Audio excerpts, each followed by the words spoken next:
Masih loading. Untuk teori terakhir kemarin sampai pada slide-nya udah terlihat di layar kalian? Sudah, Bu. Sudah, Bu.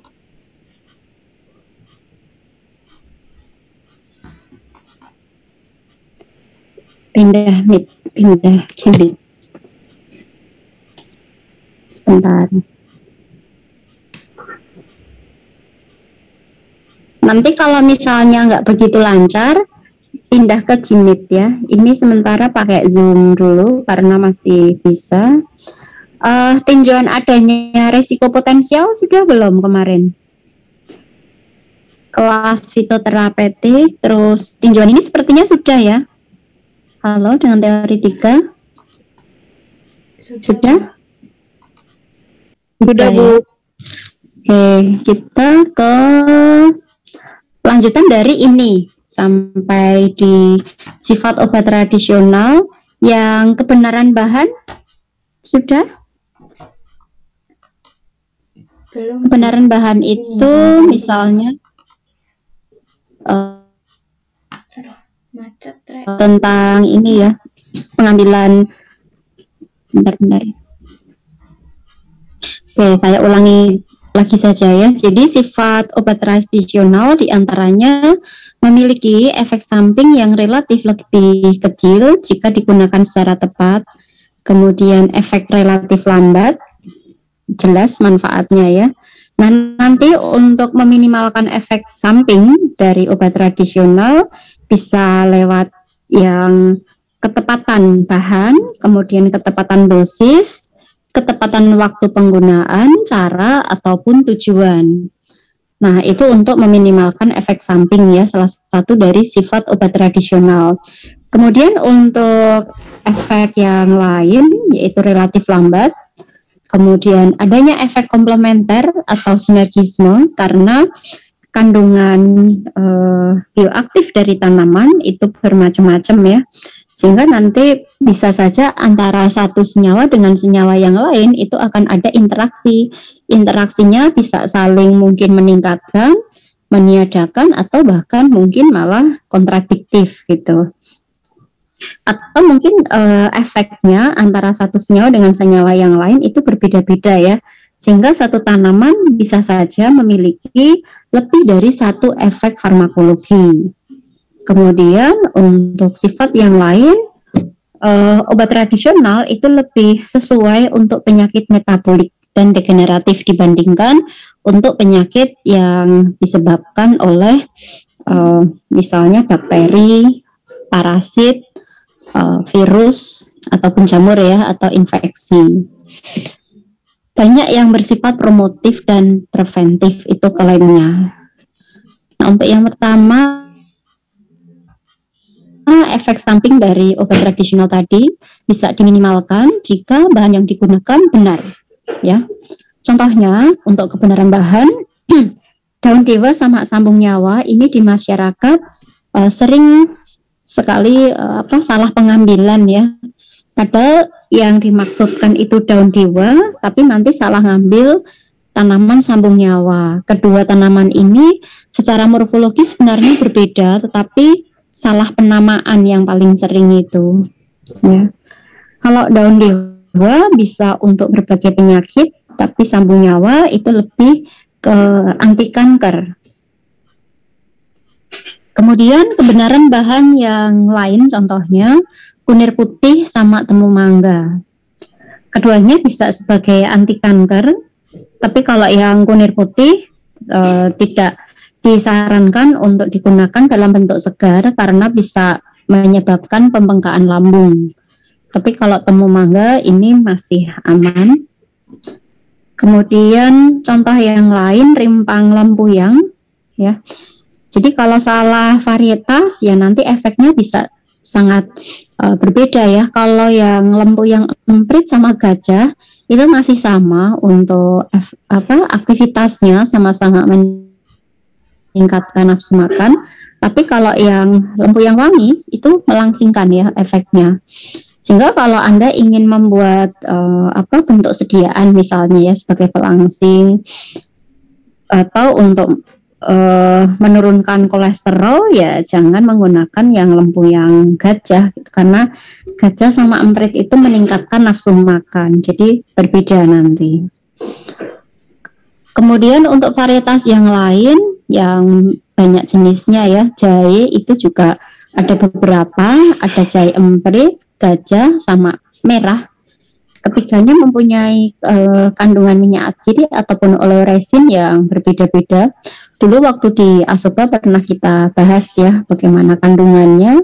Nah, untuk yang kegunaannya, kalau untuk pengobatan ya sebaiknya menggunakan yang emprit ataupun yang jahe merah. Paling banyak dengan jahe merah ya. Kalau yang bentuknya gajah itu kandungan minyak atsiri atau oleoresinnya rendah ya. Jadi lebih banyak digunakan untuk misal asinan ataupun juga untuk kegunaan yang selain pengobatan ya. Contoh yang lain untuk kebenaran bahan, ini secara morfologis bentuknya sama ya, hampir sama. Kalau mungkin yang belum bisa membedakan antara kumis kucing dengan tekelan, ya akan bingung gitu, karena dari bentuk daunnya juga ada bentuk geriginya, tangkainya juga, bunganya ya hampir mirip gitu, cuman nanti warnanya yang agak membedakan untuk bunganya gitu. Untuk tekelan ini sering digunakan untuk memalsukan dari daun kumis kucing ya, yang seharusnya produk itu mempunyai efek diuretik, tapi karena dipalsukan dengan daun tekelan, sehingga efek diuretiknya hanya sedikit ya, kurang, tidak sekuat dari kumis kucing. Ya ada aktivitasnya, tapi nggak begitu bagus. Kalau untuk tekelan itu lebih banyak ke antibakteri, misalnya untuk mengeringkan luka ataupun bisul itu lebih cepat ya sebagai antibakteri. Kemudian tentang ketepatan dosis. Nah, ini kalau melebihi dari dosis, nanti pasti juga ada efek samping yang tidak diinginkan. Misal penggunaan seledri, ketimun gitu ya, bisa menyebabkan hipotensi. Gambir dengan kandungan taninnya kalau digunakan berlebihan, ya akan menyebabkan konstipasi. Kemudian kejibeling, ini mempunyai aktivitas untuk diuretiknya kuat, nggak boleh digunakan terlalu banyak, bisa mengiritasi saluran kemih ataupun ginjal, kemudian meniran juga ya. Itu contoh yang ketepatan dosis. Nah, mungkin nanti nggak hanya pada contoh ini saja ya, pada makalah yang kalian buat itu dari masing-masing tanaman juga ada untuk dosisnya berapa, terus jika berlebihan itu akan menyebabkan apa itu di FOHI.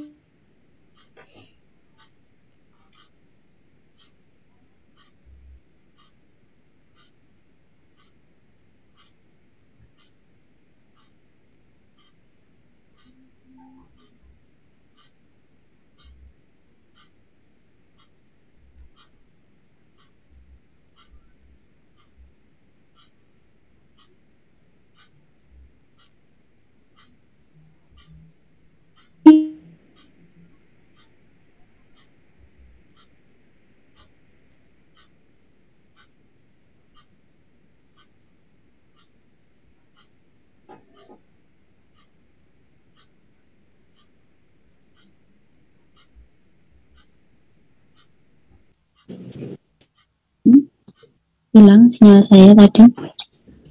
Slide-nya menghilang kah? Iya, Bu. Iya. Iya, bentar. Bu. Ini sudah balik lagi ya ke jamu cabai boyang. Digunakan terutama untuk awal masa kehamilan karena kerja dari jamu cabai boyang ini memperkuat uterus ya. Nah, kalau digunakannya pada saat menjelang kelahiran atau persalinan, ya tentu nanti akan menyulitkan persalinan ya, karena kontraksi ototnya kan terus jadi kuat. Kuat maksudnya apa? Otot uterusnya yang kokoh ya, bukan kontraksinya yang kuat gitu. Jadi otot uterusnya kokoh sehingga nanti menghambat untuk kontraksi. Kebalikan kalau yang kunir asem gitu. Nah, kunir asem bisa digunakan pada saat mau persalinan, tapi jangan di saat awal gitu. Ini kebalikan keduanya ya. Jadi harus tepat untuk waktunya. Kemudian tentang cara penggunaan, di situ contohnya daun kecubung. Kayaknya dulu yang teori ini sudah belum ya untuk yang daun kecubung? Sudah belum?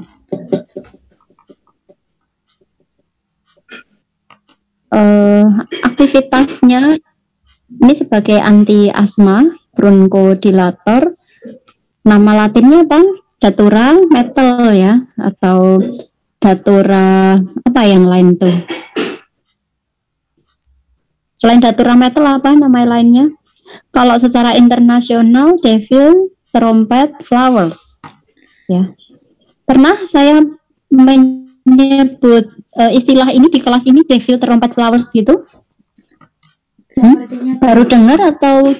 Iya, baru dengar. Pertemuan kemarin sudah pernah? Halo teori 3. Baru dengar Bu. Oh iya, baiklah. Kalau gitu belum dijelaskan ya, yang di pertemuan kemarin memang belum sampai gitu. Nah, daun kecubung ini tepatnya digunakan dengan cara daunnya itu digulung, kemudian bisa dengan dibakar ya sedikit, diasapi gitu, terus nanti dihisap. Kalau dengan penggunaan seperti ini tidak menyebabkan toksisitas, tapi kalau penggunaannya dengan cara daun dirajang dalam keadaan baik segar ataupun kering, kemudian diseduh, nah ini akan menyebabkan toksisitas, diantaranya bisa sampai kematian ya, dari ngefly, kemudian midriasis, terus sampai kematian gitu. Ini sering juga disalahgunakan gitu ya, misalnya untuk mendem tahu ya anak luar Jawa, tahu enggak? Tahu Bu. Tahu ya, mendem itu mabuk. Untuk mabuk-mabukan. Kalau sudah tahu, mungkin Anda bisa menginformasikan, jangan terus disalahgunakan ya, nggak boleh gitu. Walaupun ini bisa ngefly gitu. Terkadang ada juga yang memanfaatkan daun kecubung ini bagi yang suka melihara burung itu kan, biar dia bernyanyi terus burungnya, dikasih kecubung. Nah kan kasihan, itu menyiksa hewan namanya ya, nggak boleh gitu. Terus pernah dulu ada yang ngasih kecubung ini ke orang gitu ya, misalnya nggak disukai gitu, terus dibuat minuman lah, akhirnya efeknya itu tersenyum terus gitu 2 minggu lah. Kalau tersenyum terus kan gila itu. Nah itu efek dari daun kecubung itu kayak gitu, ngefly, halusinasi, mendem gitu. Jadi itu penggunaan yang salah ya. Cara penggunaan yang salah. Terus contoh yang lain itu tanaman kelor ya. Misalnya aja yang toksik itu kan akarnya. Kelor tahu? Kelor? Tahu Bu. Nama latinnya apa? Apa coba nama latinnya? Morinda apa moringa? Moringa Bu. Moringa Bu. Itu kalau digunakan untuk kosmetik bagus ya. Memang untuk kosmetik antioksidannya bagus, tapi untuk yang akarnya ini toksik. Nah, penggunaan misalnya pada bagian yang toksik itu tidak boleh dengan cara oral, tapi dibuat secara topikal. Misalnya aja mungkin untuk antiinflamasi gitu ya, topikal, itu tidak untuk oral. Terus Nah ini tadi yang apa Devil Trumpet Flowers ya di apa di Tawangmangu itu di pinggir-pinggir banyak untuk bunga ini. Jangan semua bagiannya itu toksik ya. Daun, bunga, akar, semua. Kemudian ketepatan bahan ya. Ketepatan bahan atau ramuan dengan tujuan pengobatan. Nah, daun tapak dara ini sebelum digunakan sebagai apa anti kanker terutama untuk leukemia, dulunya itu digunakan untuk anti diabetes ya. Tapi efek yang ditimbulkan untuk tanaman ini dia menurunkan leukosit gitu bisa sampai 30% sehingga nanti pertahanan tubuh pada pasien yang menggunakan daun tapak dara ini akan terganggu, rentan terhadap penyakit gitu. Jadi tidak diperbolehkan untuk tujuan terapi yang selain anti kanker gitu, nggak boleh gitu. Makanya tidak boleh digunakan sembarangan ya untuk tanaman ini. Misal dalam ramuan obat tradisional untuk suami dikasih gitu, harus hati-hati gitu karena efeknya. Kemudian kalau yang untuk kecibeling itu dia sebagai diuretik tapi kuat ya. Disarankan kalau untuk diuretik itu digunakannya daun kumis kucing dengan tempuyung ya, bukan dengan tan. Kemudian berefek lambat. Nah, sifat obat tradisional yang lain selain yang tentang ada efek samping, terus juga efeknya lambat ya. Nanti kalau efeknya cepat, terus pleng, misalnya pegelinu, setelah minum jamu 1 jam langsung sembuh.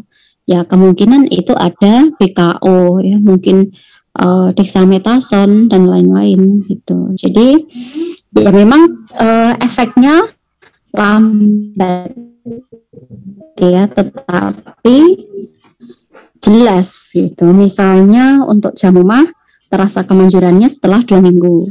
Pelangsing juga gitu.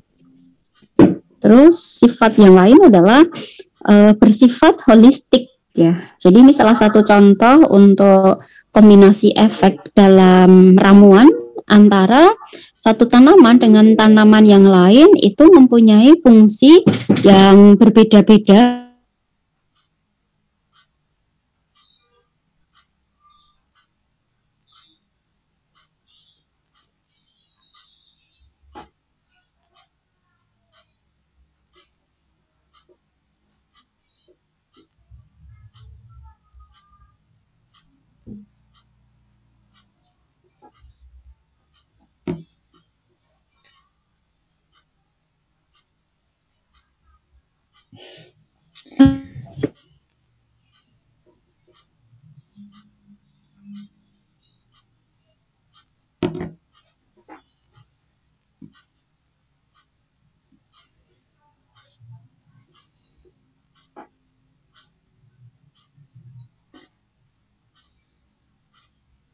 Maaf bentar ya, tadi ada gangguan. Untuk sifat holistik ya.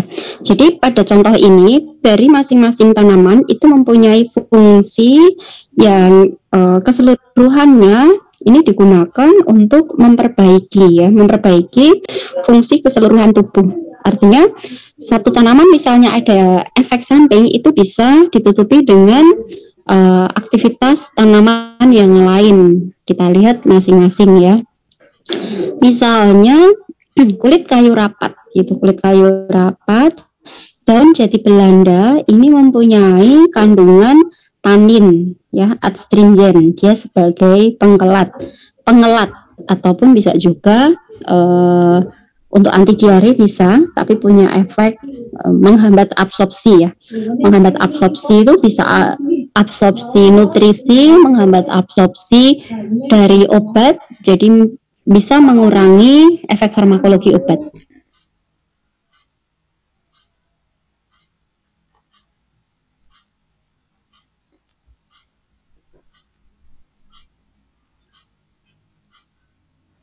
Oke, untuk yang daun junggrahat itu dia fungsinya sebagai diuretik. Kemudian rimpang kunyit dan rimpang temulawak mempunyai sifat sebagai pencahar, gitu ya. Stomatik juga. Temulawak dan kunyit ini nafsu makannya bisa ditingkatkan, ya. Tetapi diminimalkan, bukan berarti terus nanti pasiennya jadi gemuk, itu juga enggak ya. Karena apa? Penyerapan sari makanan itu bisa ditahan oleh kulit kayu rapat dan jati Belanda. Jadi dalam satu ramuan ini saling menyeimbangkan antara fungsi satu tanaman dengan fungsi yang lain. Itu artinya apa?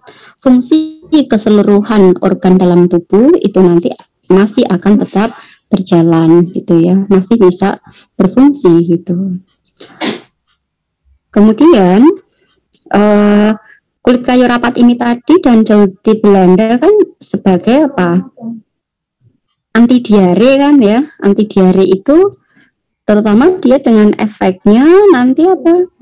Mungkin bisa menyebabkan terus sembelit gitu ya. Nah, pengaruh kurangnya defekasi karena efek dari kulit kayu rapat dan daun jati Belanda ini bisa diminimalkan atau dinetralisir oleh temulawak dan kunyit gitu, sehingga bisa terjadi proses pelangsingan gitu ya. Dan nanti proses defekasi ataupun diuresis itu bisa berjalan sebagaimana biasa gitu. Jadi efek yang diinginkan itu tercapai, kemudian efek samping yang ditimbulkan oleh masing-masing tanaman ini bisa diminimalkan dengan aktivitas dari tanaman yang lain. Semoga Anda memahami, ya. Tuh. Bagaimana? Dipahami untuk aktivitas masing-masing, gitu ya. Oke. Kemudian contoh yang lain, efek holistik. Sifat holistik. Beras kencur. Yes. Ada yang sudah minum beras kencur? Maksudnya mungkin ada yang belum pernah atau ada yang suka? Atau ada yang sering minum beras kencur? Pernah minum, Bu. Kalau panas gini minum beras kencur enak ya?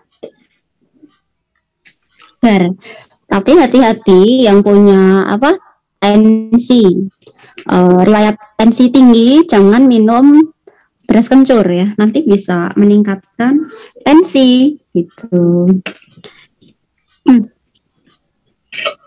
Oke, di luar dari efek yang tidak diinginkan untuk beras kencur ya, kita ke sifat holistik dari kombinasinya ini.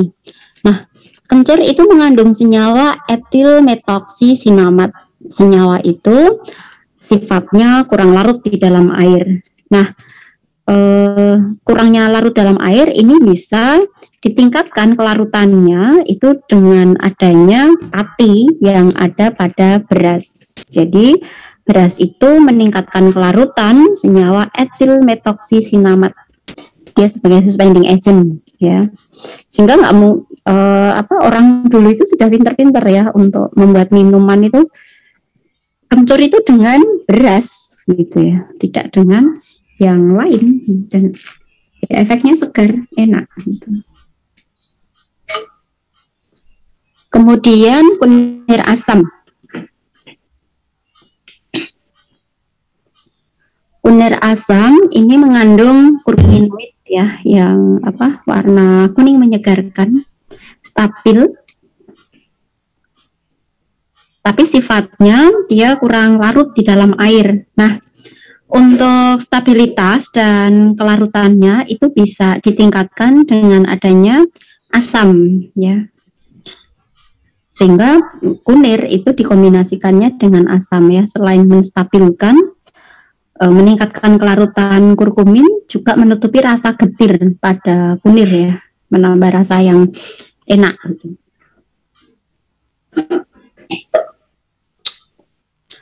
Terus itu sifat holistik. Kemudian kalau yang ini tadi udah ya, sifat dari obat tradisional kurang cocok kalau untuk penyakit infeksi. Tanaman yang digunakan untuk anti malaria apa? Kina, Bu. Kina. Selain kina, Kayu sungkai, Bu. Kina, Bu. ya kina senyawanya apa?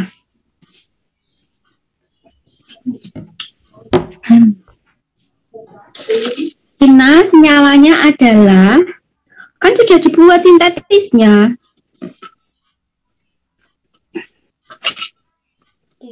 Apa senyawanya? Quinine. Quinin ya, senyawanya quinin, dibuat dalam bentuk sintetisnya kloroquine. Ya. Kina itu nggak boleh digunakan untuk ramuan obat tradisional gitu ya. Kalau yang tanaman selain yang disebutkan tadi, padahal di slide-nya Bu Mami ada loh kalau yang sudah baca-baca itu. Apa kira-kira untuk anti malaria? Saya tunggu jawabannya.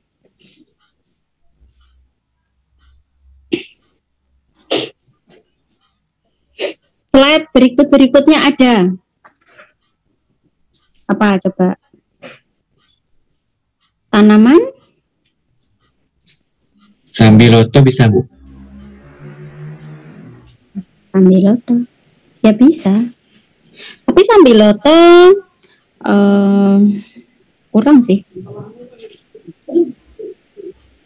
Manggis, Bu. Manggis masih boleh untuk obat tradisional. Cempedak, Bu. Meniran, Bu.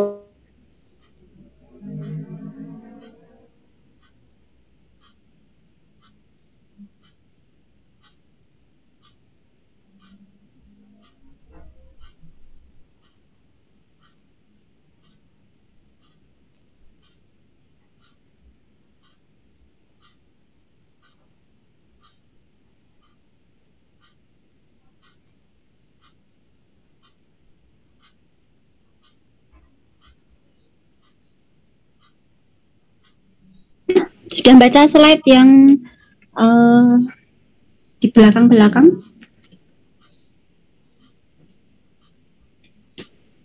Dari manggis tadi salah ya, manggis, sambiloto.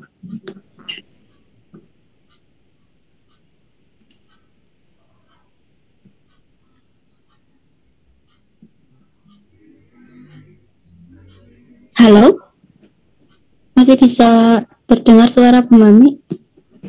Bu. Masih ya. Baiklah. Misalnya saja tadi yang sudah disebutkan ya, untuk kina itu tidak boleh digunakan untuk malaria dalam bentuk ramuan obat tradisionalnya karena nanti menyebabkan resisten gitu.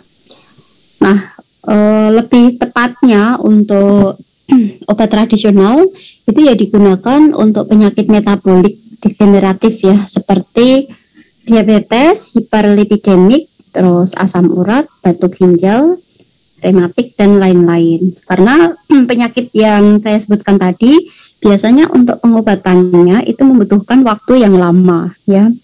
Kalau pengobatan lama, kemungkinan efek samping yang ditimbulkan oleh obat-obat sintetis itu juga akan riskan gitu untuk organ-organ vital ya, misal hepar, ginjal dan lain-lain. Sehingga untuk mengurangi efek samping dari obat sintetis ataupun meminimalkan dari dosisnya juga ya, dosisnya bisa dikurangi, maka digunakan obat tradisional itu lebih sesuai, lebih tepat gitu. Yang sudah Anda buat untuk masing-masing penyakitnya ini di makalah sudah ya. Gitu. Mungkin nanti presentasinya kalau nggak di pertemuan sesi yang Zoom kedua, mungkin besok pertemuan akhir ya. Pertemuan ketujuh gitu. Pertemuan ketujuh mungkin nanti 1 jam dengan Bu Mami, 1 jam dengan Bu Siska. Kalau Bu Siska mungkin kuis ya, tapi Bu Mami masih lanjut teori kayaknya, karena belum selesai.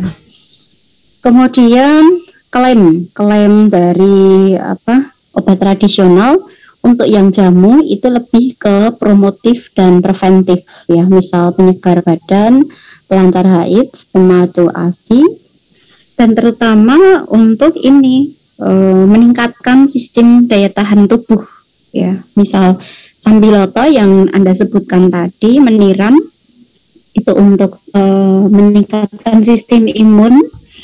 Tapi kalau untuk Sambiloto ini nggak hanya stimulator ya, tapi bisa juga dia imunosupresor, artinya ya imunomodulator. Kalau Sambiloto ini ada senyawa yang dia bisa sebagai imunosupresor gitu ya.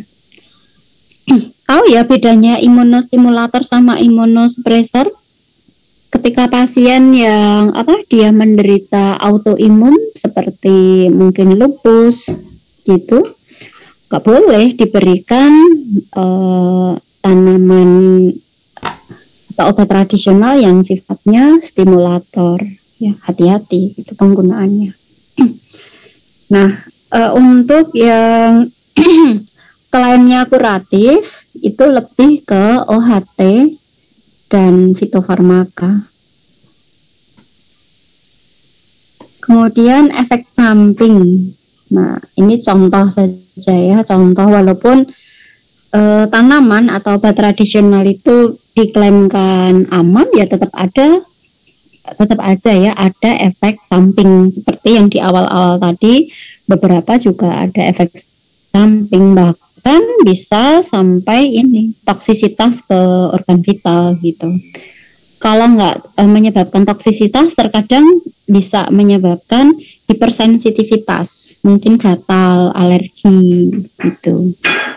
Seperti ini, misal merica, lada, ya bisa meningkatkan tekanan darah, kencur juga, hipertensi. Makanya tadi saya bilang kalau punya riwayat tensi tinggi, jangan suka minum beras kencur gitu.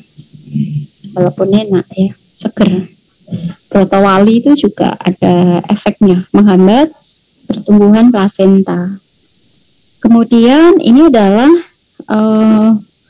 daftar tanaman obat tradisional ya yang sudah ditarik oleh BPOM, artinya tidak boleh digunakan dalam ramuan karena toksisitasnya ya. Contoh untuk yang berefek terhadap jantung harus hati-hati, indeks terapinya ini sempit ya, daun digitalis. Kalau dalam klasifikasi fitoterapeutik dia masuk ke apa ini? Milde, mite, forte, masuk apa? Masuk forte, Bu. Masuk forte. Kecubung juga ya, masuk ke forte. Eritroxylon coca juga, di situ ada ya daun coca. Terus saluran pernafasan, kulit buah jambu monyet. Ada yang pernah makan buah jambu monyet? Pernah Bu. Enggak ya?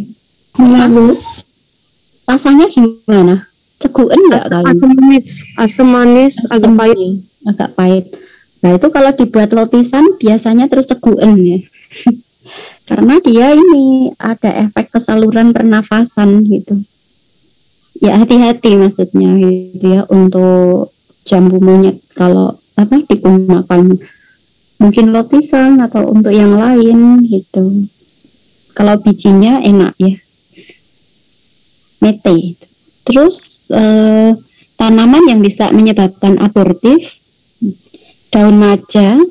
Nah, keler yang saya bicarakan tadi ya, itu akarnya itu menyebabkan abortif, berpengaruh pada sistem reproduksi wanita. Jungrahab juga. Kemudian kalau ke reproduksi pria, menurunkan libido, itu biji kapas ya. Terus melemahkan spermatozoa, biji pare. Nggak mungkin ya makan oseng pare dengan bijinya, itu kan ya enggak. Tapi kalau ada ya jangan dimakan. Terus ada juga yang sifatnya spermatozoid, mematikan sperma, itu apa, daun gandarusa gitu. Kalau ketemu jangan dimakan. Kemudian yang efeknya ke saluran kencing, diuretik kuat tadi udah. Komfrey ya, konfrey atau komfrey itu sama. Mimba menyebabkan hepatotoksik. Kalau komfrey ini lebih ke antifungi ya, antibakteri. Untuk topikal aktivitasnya bagus itu. Vincarosea tadi udah. Terus satu lagi tambah kava-kava, itu hepatotoksik sama seperti komfrey ataupun mimba. Oke. Nah, penyebab terjadinya efek samping pada obat tradisional, misalnya penyusun formulanya yang memang toksik. Nah, ketoksikannya ya karena dia masuk dalam negative list. Negative list itu yang tadi, jadi dia tidak boleh dibuat dalam ramuan. Kemudian mungkin degradasi, hipersensitivitas, terus interaksi. Negative list karena toksik, terus menyebabkan resistensi. Tapi kalau restricted itu bahan-bahan yang dia memang ada efek sampingnya ya, sehingga harus diberi peringatan. Yang masuk dalam negative list yang tadi dalam daftar di depan tadi, dan ditambah dengan kava-kava ya, hepatotoksik gitu. Nah ini yang saya maksudkan tadi, yang saya tanyakan, contoh tanaman yang menyebabkan resistensi. Artemisia annua ini digunakan untuk anti malaria, tidak boleh digunakan untuk untuk aktivitas farmakologis yang lain. Jadi potensinya dia itu sebagai antipiretik, tapi tidak diperbolehkan ya. Karena apa? Nanti pasien yang dia panas kalau dikasih artemisia bisa resisten gitu. Artemisin kandungannya. Tadi kenapa kok nggak ada yang menyebut artemisia? Apakah nggak tahu kalau dia sebagai anti malaria? Halo? Nggak tahu, Bu. Nggak tahu? Masa?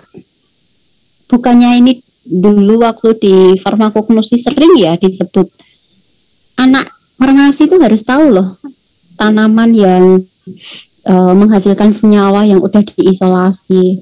Artemisin itu kan terkenal di dunia perfarmasian, maksudnya di untuk tanaman obat ya gitu. Artemisin gitu. Anti malaria dan anti piret.